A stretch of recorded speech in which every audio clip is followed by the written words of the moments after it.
Hello, I'm Linda Tamim from Future Television. I have two questions. So my first one is to Mr. Secretary General, and my second one is to Dr. Jim. So my first question basically is, recently, former President Michel Sleiman has asked the UN and other countries fighting terrorism to eradicate ISIL. So what is your answer to this, and what is your strategy, basically? Eradicating terrorism and extremism require whole of international communities, solidarity and unity of purpose. This terrorism, extremism should be defeated in the name of humanity. In the name of humanity. And that we have a clear principle, and it's a matter of humanity issues. Now, while I believe that it is important to address terrorism and extremism through military means, is important and effective, but sometimes it's not all ultimate solution.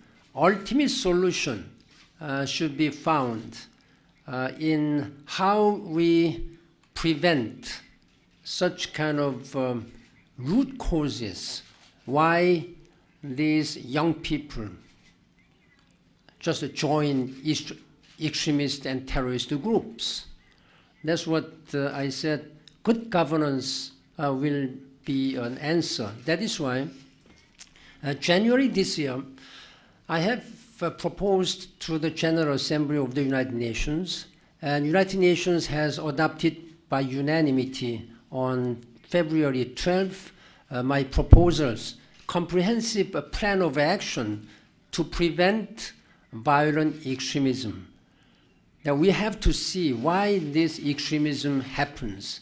I have presented about 70 recommendations to the member states. All these 70 recommendations may not necessarily be applied to all the countries.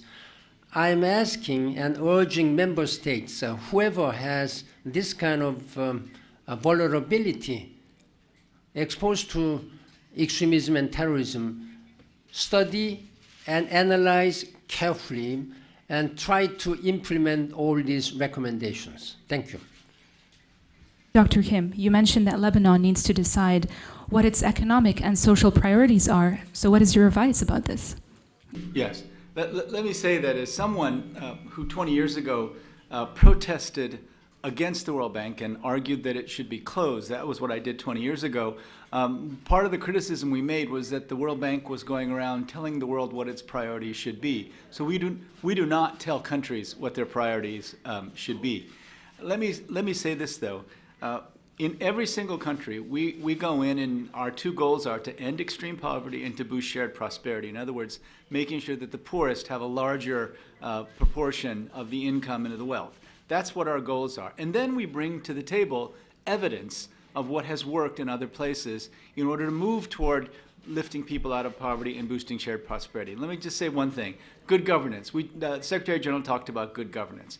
Now, there are many different kinds of good governance. We also don't dictate what countries should do in terms of reaching good governance. But one thing we know for sure is that no governance is not good governance. So the most important priority should be to govern. That this is extremely important. Secondly, if we look at the priorities that members of the government have already expressed, we can agree strongly with many of them. Look, we do not know what the drivers of economic growth are going to be in 5, 10, or 15 years. What we know for sure, though, is that the world is going to become more complicated. Virtual reality, the digital continuing revolution, advances in biotechnology, all of these things are going to really shape the economy of the future. So the most important investment you can make, especially in a place like Lebanon, is invest in people. So the emphasis on the health and education of people, which we are contributing to directly, we think are extremely important. So let me say again, it's not so, we won't dictate priorities, but we will say that a country with no clear priorities and no governance is in trouble, and they need to move as quickly as possible.